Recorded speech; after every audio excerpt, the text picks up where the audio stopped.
შენ გირეკავდნენ პროკურატურიდან ხო, აღმოჩნდა რომ მაშინ როდესაც მუშაობთ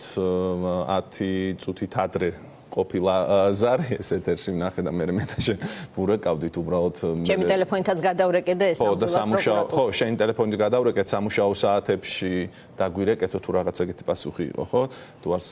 ავტომოპასუხე მაგრამ მე ვიკაბუკიას ვთხოვე რომ იქნებ ჩამიგდო ნომერი რა ნომრიდან რეკავენ რომ გადაურეკო და ამასობაში შენ აღმოაჩინე რომ საიტზე უკვე გამოქვეყნებულია ინფორმაცია რომ 3 საათზე ხო თუ არც 3 საათზე მოკლედ თუ კი ვინმეს რამე დაგიწერიათ ქართულ ოცნებაზე მათთვის